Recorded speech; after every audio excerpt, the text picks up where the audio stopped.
இன்றைய முக்கிய செய்திகள். மக்களவை உறுப்பினராக மோடி பதவியேற்ற போது எதிர்ப்பு. அரசியல் சாசன புத்தகத்தை உயர்த்தி காட்டி இந்தியா கூட்டணி முழக்கம். ஆட்சியை காக்கவே போராடுகிறார் பிரதமர் மோடி. முக்கிய பிரச்சனைகளை பட்டியலிட்டு ராகுல் காந்தி குற்றச்சாட்டு. 10,000 கிலோமீட்டர் நீளமுள்ள ஊரக சாலைகள் மேம்படுத்தப்படும். சட்டப்பேரவையில் முதலமைச்சர் ஸ்டாலின் அறிவிப்பு. கெஜ்ரிவால் ஜாமீன் வழக்கில் டெல்லி உயர் நீதிமன்றம் மீது அதிருப்தி. வழக்கத்திற்கு மாறான உத்தரவை பிறப்பித்ததாக உச்ச நீதிமன்றம் கருத்து.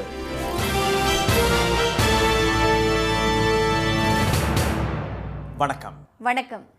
பிரதமர் திரு மோடி எம்பியாக பதவியேற்ற போது அரசியல் சாசன புத்தகத்தை உயர்த்தி காட்டி இந்தியா கூட்டணி எம்பிக்கள் முழக்கம் எழுப்பியதால் பரபரப்பு நிலவியது. 18வது மக்களவையின் முதலாவது கூட்டத்தொடர் இன்று தொடங்கியது.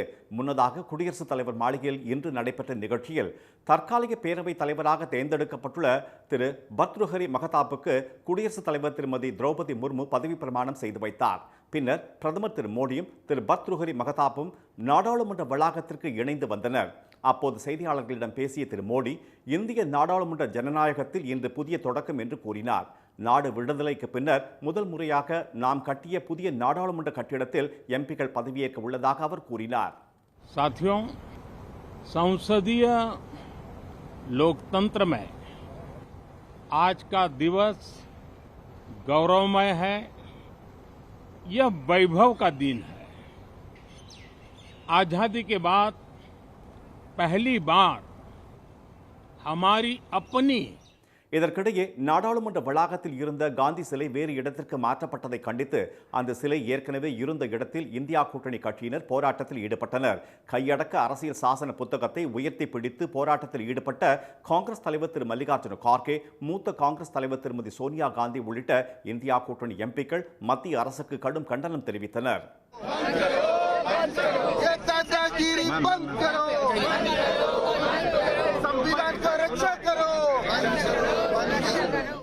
இந்நிலையில் நாடாளுமன்றத்திற்குள் வந்த திரு பர்த்ருஹரி மகதாப் முதலில் பிரதமர் திரு மோடிக்கு எம்பியாக பதவி பிரமாணம் செய்து வைத்தார். அப்போது இந்தியா கூட்டணி எம்பிக்கள் அரசியல் சாசன புத்தகத்தை கைகளில் உயர்த்தி காட்டி மோடிக்கு எதிராக முழக்கங்கள் எழுப்பினர்.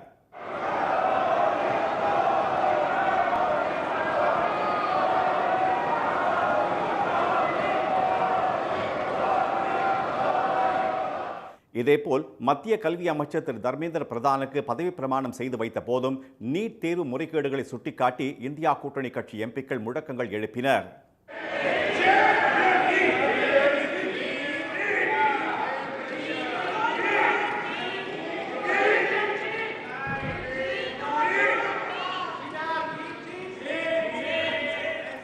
எட்டாவது முறையாக எம்பியாக உள்ள காங்கிரஸ் கட்சியைச் சேர்ந்த திரு கொடிக்குன்னில் சுரேஷை மக்களவை தற்காலிக தலைவராக நியமிக்காமல் 7 முறை மட்டுமே மக்களவை எம்பியாக தேர்வு செய்யப்பட்டுள்ள பாஜகவைச் சேர்ந்த திரு பர்த்ருஹரி மகதாப்பை நியமித்ததற்கு எதிர்க்கட்சிகள் எதிர்ப்பை தெரிவித்துள்ளன.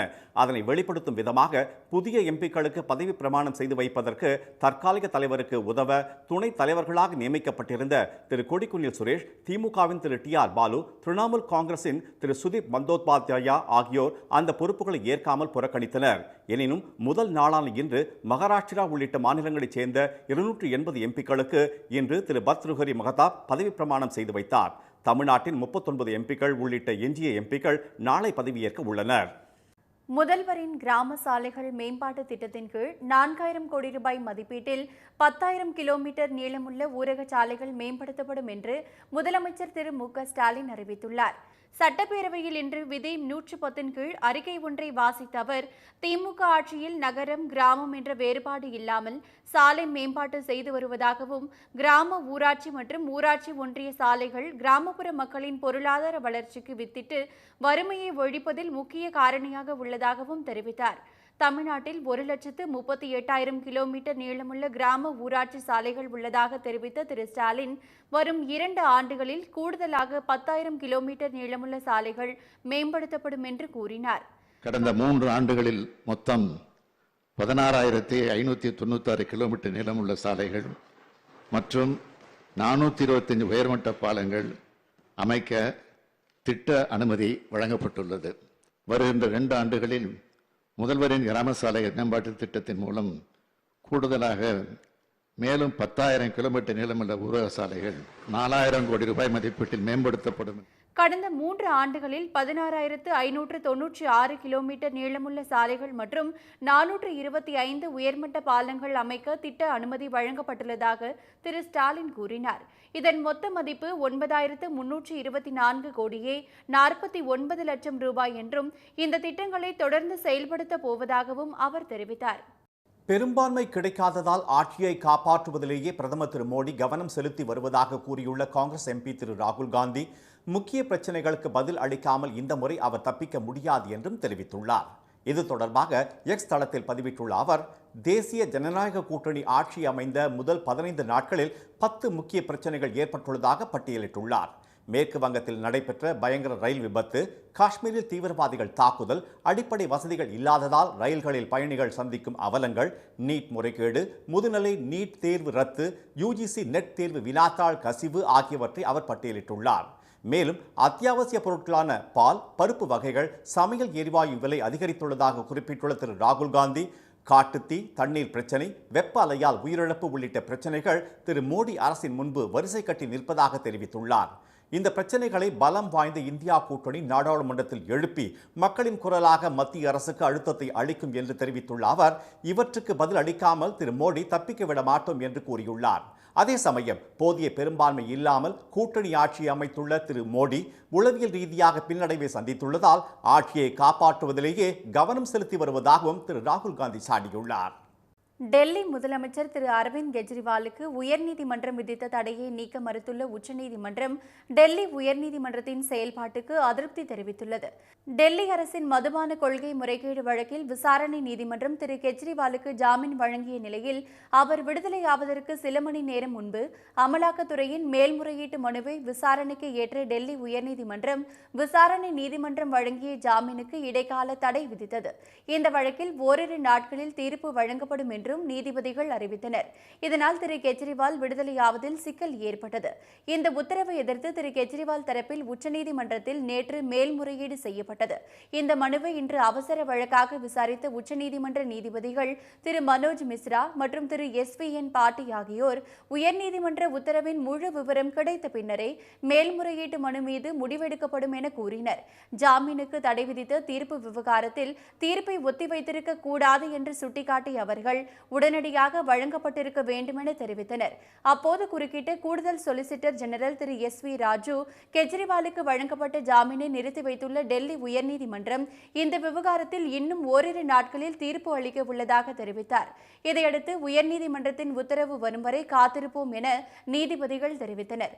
இதற்கு ஆட்சேபம் தெரிவித்த கெஜ்ரிவால் தரப்பு மூத்த வழக்கறிஞர் திரு அபிஷேக் சிங்வி, அமலாக்கத்துறையின் மனு மீது உயர்நீதிமன்றம் முடிவெடுக்கும் வரை திரு கெஜ்ரிவால் ஏன் சுதந்திரமாக இருக்கக்கூடாது என வாதிட்டார்.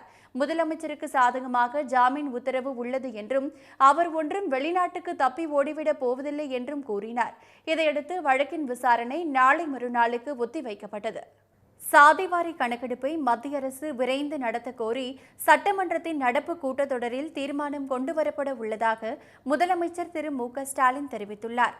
வன்னியர்களுக்கான 10.5% இடஒதுக்கீடு வழங்குவதற்கான அவசர சட்டம் கடந்த 2021ஆம் ஆண்டு பிப்ரவரி 26ஆம் தேதி அதிமுக ஆட்சியில் கொண்டுவரப்பட்டது.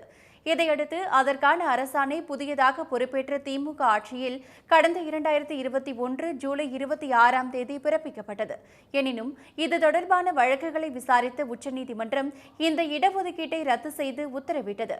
இந்நிலையில் தமிழகத்தில் வன்னியர்களுக்கு 10.5% இடஒதுக்கீட்டை நிறைவேற்ற வேண்டும் என்றும் சாதிவாரி கணக்கெடுப்பை நடத்த வேண்டும் என்றும் பாமக MLA திரு GK மணி சட்டமன்றத்தில் இன்று கோரிக்கை விடுத்து பேசினார்.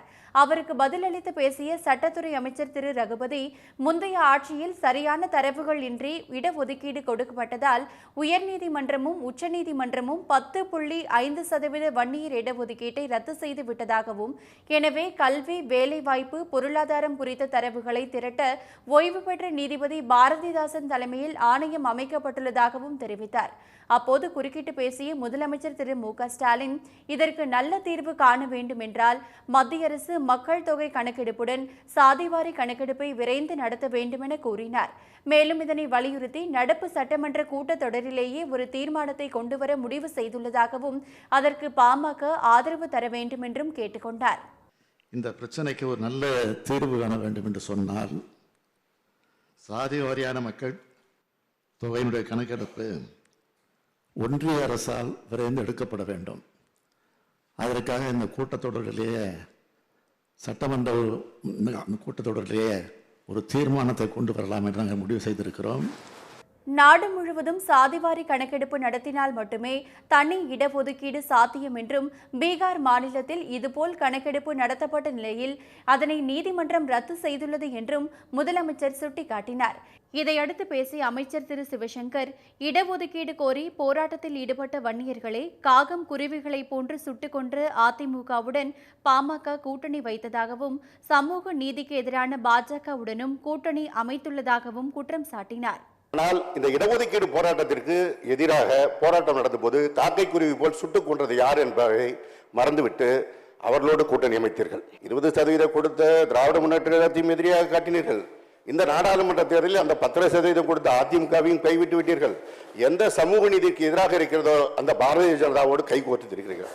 இடஒதுக்கீடு தொடர்பாக ஒரே நேரத்தில் பாமக இவ்வாறு மாறி மாறி பேசுவது விந்தையாக இருப்பதாகவும், தமிழக மக்கள் பாஜகவை ஒட்டுமொத்தமாக நிராகரித்தாலும் பாமக தாங்கி பிடிக்கிறது என்றும் அமைச்சர் திரு சிவசங்கர் விமர்சித்தார். விஷச்சாராய விவகாரத்தில் சிபிஐ விசாரணை தேவை என்று அதிமுக பொதுச் செயலாளர் எடப்பாடி திரு பழனிசாமி தெரிவித்துள்ள நிலையில், பாஜகவும் அதிமுகவும் அரசியல் செய்வதாக திமுக அமைப்பு செயலாளர் திரு RS பாரதி குற்றம் சாட்டியுள்ளார். கள்ளக்குறிச்சி விஷச்சாராய உயிரிழப்பை கண்டித்து தமிழ்நாடு முழுவதும் அதிமுகவினர் இன்று போராட்டத்தில் ஈடுபட்டனர். கள்ளக்குறிச்சியில் அக்கட்சியின் பொதுச் செயலாளர் எடப்பாடி திரு பழனிசாமி தலைமையில் ஆர்ப்பாட்டம் நடைபெற்றது. அப்போது பேசிய அவர், விஷச்சாராய பலிகளை தடுத்து நிறுத்த வேண்டும் என்றும், கள்ளக்குறிச்சி மரணம் குறித்து சிபிஐ விசாரணை நடத்த வேண்டும் என்றும் வலியுறுத்தினார். அப்பொழுதுதான் நீதி நிலைநாட்டப்படும், பாதிக்கப்பட்டவர்களுக்கு நீதி கிடைக்கும். இனி இப்படிப்பட்ட சம்பவம் நடைபெறாத வண்ணம் இருக்க வேண்டும் என்று நாங்கள் கோரியதை போல சிபிஐ விசாரணைக்கு அரசு ஒத்துழைப்பு கொடுக்க வேண்டும். சென்னை, செங்கல்பட்டு, காஞ்சிபுரம் உள்பட மாநிலத்தின் பல்வேறு பகுதிகளில் அதிமுகவினர் ஆர்ப்பாட்டத்தில் ஈடுபட்டனர். இதற்கிடையே சென்னை அண்ணா அறிவாலயத்தில் செய்தியாளர்களிடம் பேசிய திமுக அமைப்பு செயலாளர் திரு RS பாரதி, விஷச்சாராய விவகாரத்தில் பாஜகவுக்கும் அதிமுகவுக்கும் தொடர்பு உள்ளது என்று குற்றம் சாட்டினார். அதிமுக ஆட்சி காலத்திலும் பாஜக ஆளும் குஜராத், உத்தரப்பிரதேசம் மாநிலங்களிலும் கள்ளச்சாராயம் குடித்து பலர் உயிரிழந்துள்ளதாகவும் அவர் தெரிவித்தார். இந்த விவகாரத்தை திரு பழனிசாமியும் பாஜகவும் அரசியலாக்க முயற்சிப்பதாக திரு பாரதி குற்றம் சாட்டினார். இதை ஏன் அவர்கள் சிபிஐ என்கொயரி கேட்கிறார் என்றால், திசை திருப்பி ஏதாவது பிரச்சனை செய்யணும் என்பதற்காக பேசுகிறார். எடப்பாடி கான்கிரீட்டாக ஒன்றும் சொல்ல முடியல. காரணம், அவர் சொல்கிறார் அதிமுக எம்எல்ஏ, அந்த தொகுதியினுடைய எம்எல்ஏ இருக்கக்கூடியவர் மனு கொடுத்தேன் என்று சொல்கிறார். ஏன் பிரஸை கூப்பிட்டு சொல்லலை? சொல்லியிருந்தால் சிஎம்னுடைய கவனத்திற்கு வந்திருக்கும். பாஜக கூட்டணி கட்சிகள் ஆளும் புதுச்சேரி, ஆந்திராவில் இருந்துதான் மெத்தனால் வந்ததாக கூறப்படுவதால் அந்த மாநில முதலமைச்சர்களை ராஜினாமா செய்ய வேண்டும் என்று மத்திய அமைச்சர் திருமதி நிர்மலா சீதாராமன் கூறுவாரா என்று திரு பாரதி கேள்வி எழுப்பினார். பாதிக்கப்பட்ட மக்களை முதலமைச்சர் சந்திப்பார் என்றும், தவறு செய்தவர்கள் மீது கடும் நடவடிக்கை எடுக்கப்படும் என்றும் அவர் கூறினார். இனி வருவது செய்தி துளிகள். இலங்கை கடற்படையால் கைது செய்யப்பட்டுள்ள அனைத்து மீனவர்களையும் அவர்களது மீன்பிடி படகுகளையும் விடுவிக்க இலங்கை அரசை வலியுறுத்த வேண்டும் என மத்திய அரசை முதலமைச்சர் திரு மு.க.ஸ்டாலின் வலியுறுத்தியுள்ளார். இது தொடர்பாக இந்திய வெளியுறவுத்துறை அமைச்சர் திரு ஜெய்சங்கருக்கு அவர் எழுதியுள்ள கடிதத்தில், ஏற்கனவே விடுவிக்கப்பட்ட படகுகளை இலங்கையில் இருந்து கொண்டு வர மீட்பு படகுகள் மற்றும் பணியாளர்களுக்கு இன்னும் அனுமதி வழங்கப்படவில்லை என சுட்டிக்காட்டியுள்ளார். மீனவர் பிரச்சினைக்கு தீர்வு காண உடனடியாக தூதரக நடவடிக்கைகளை மேற்கொள்ள வேண்டும் என்றும் திரு ஸ்டாலின் கேட்டுக் கொண்டுள்ளார். கல்வராயன் மலை சுற்றுலா பகுதியாக தரம் உயர்த்தப்படும் என்று சட்டப்பேரவையில் சுற்றுலாத்துறை அமைச்சர் திரு ராமச்சந்திரன் தெரிவித்துள்ளார். கள்ளக்குறிச்சி மாவட்டத்தில் உள்ள கல்வராயன் மலை கள்ள சாராய மலை என அழைக்கப்படும் நிலையை மாற்றி அதனை சுற்றுலா தலமாக மாற்ற அரசு முன்வருமா என சட்டப்பேரவையில் எம்எல்ஏ திரு ER ஈஸ்வரன் கேட்ட கேள்விக்கு பதிலளித்த அமைச்சர், நிதி நிலைமை அடிப்படையில் கல்வராயன் மலை சுற்றுலா பகுதியாக தரம் உயர்த்தப்படும் என்று கூறினார். கள்ளக்குறிச்சி விஷச்சாராய விவகாரத்தில் திமுக எம்எல்ஏக்களை குற்றம் சாட்டி கருத்து தெரிவித்த பாமக நிறுவனர் டாக்டர் ராமதாஸ் மற்றும் டாக்டர் அன்புமணிக்கு திமுக மூத்த வழக்கறிஞர் திரு வில்சன் நோட்டீஸ் அனுப்பியுள்ளார். தவறான தகவல் தெரிவித்ததற்காக நிபந்தனையற்ற மன்னிப்பு கேட்க வேண்டும் என்றும் முதலமைச்சர் நிவாரண நிதிக்கு 1 கோடி ரூபாய் வழங்க வேண்டும் என்றும் அதில் கூறப்பட்டுள்ளது. இல்லாவிட்டால் சட்ட நடவடிக்கை பாயும் என்றும் அதில் எச்சரிக்கப்பட்டுள்ளது. சேலம் பெரியார் பல்கலைக்கழக துணைவேந்தரின் பதவிக்காலம் வரும் 30ஆம் தேதியுடன் நிறைவடைய உள்ள நிலையில் தேடுதல் குழுவை ஆளுநர் நியமிக்கவில்லை என்று பல்கலைக்கழக தொழிலாளர் சங்கம் கண்டனம் தெரிவித்துள்ளது. 3 வருஷம் இந்த பல்கலைக்கழகம் சிக்கி சீரழிஞ்சதுக்கு காரணம் இந்த துணைவேந்தர் ஜெகநாதனும் அவருடைய கூட்டாளிகளும் தான். இந்த ஜெகநாதனுக்கு மீண்டும் பதவி உயர்வு வழங்கக்கூடாதுங்கிறது எங்களுடைய தொழிற்சங்கம், ஆசிரியர் சங்கம் போன்ற மற்ற சங்கங்களோட பல நாள் கோரிக்கை. துணைவேந்தர் திரு ஜெகநாதனுக்கு பணி நீட்டிப்பு வழங்குவதற்காகவே தேடுதல் குழுவை நியமிக்காமல் ஆளுநர் காலதாமதம் செய்வதாக தொழிலாளர் சங்கம் குற்றம் சாட்டியுள்ளது. இதற்கிடையே சட்டப்பேரவையில் விடுதலை சிறுத்தைகள் கட்சியின் உறுப்பினர் திரு ஷானவாஸ் கேள்விக்கு பதிலளித்த உயர்கல்வித்துறை அமைச்சர் திரு பொன்முடி, சட்டத்திற்கு உட்பட்டு திரு ஜெகநாதனுக்கு பணி நீட்டிப்பு கிடைக்க விடாமல் தமிழக அரசு தடுக்கும் என்று கூறினார். இன்றைய வர்த்தக முடிவில் மும்பை பங்குச்சந்தை குறியீட்டின் சென்செக்ஸ் 131 புள்ளிகள் உயர்ந்து 77,341 புள்ளிகளாக இருந்தது. தேசிய பங்குச்சந்தை குறியீட்டின் நிப்டி 37 புள்ளிகள் அதிகரித்து 23,537 புள்ளிகளாக நிறைவடைந்தது. சென்னையில் இன்று ஆபரண தங்கத்தின் விலை சவரனுக்கு 40 ரூபாய் உயர்ந்து 1 சவரன் 53,600 ரூபாயாகவும் 1 கிராம் 6,700 ரூபாயாகவும் உள்ளது. வெள்ளி விலை கிராமுக்கு 30 காசுகள் குறைந்து 1 கிராம் 96 ரூபாய் 20 காசுகளாக உள்ளது. மீண்டும் இன்றைய முக்கிய செய்திகள். பிரதமர் மோடி எம்பியாக பதவியேற்ற போது அரசியல் சாசன புத்தகத்தை உயர்த்தி காட்டி இந்தியா கூட்டணி எம்பிக்கள் முழக்கம் எழுப்பியதால் பரபரப்பு நிலவியது. முதல்வரின் கிராம சாலைகள் மேம்பாட்டு திட்டத்தின் கீழ் 4000 கோடி ரூபாய் மதிப்பீட்டில் 10,000 கிலோமீட்டர் நீளமுள்ள ஊரக சாலைகள் மேம்படுத்தப்படும் என்று முதலமைச்சர் ஸ்டாலின் அறிவித்துள்ளார். பெரும்பான்மை கிடைக்காததால் ஆட்சியை காப்பாற்றுவதிலேயே பிரதமர் மோடி கவனம் செலுத்தி வருவதாக குற்றம் சாட்டியுள்ள காங்கிரஸ் எம்பி ராகுல் காந்தி, முக்கிய பிரச்சனைகளுக்கு பதிலளிக்காமல் இந்த முறை அவர் தப்பிக்க முடியாது என்றும் தெரிவித்துள்ளார். இத்துடன் இந்த செய்திகள் நிறைவடைந்தன. மீண்டும் சன் டிவியில் செய்திகள் நாளை காலை 7:30 மணிக்கு. செய்திகளை உடனுக்குடன் தெரிந்து கொள்ள சன் நியூஸ் தொலைக்காட்சியை பாருங்கள். வணக்கம். வணக்கம்.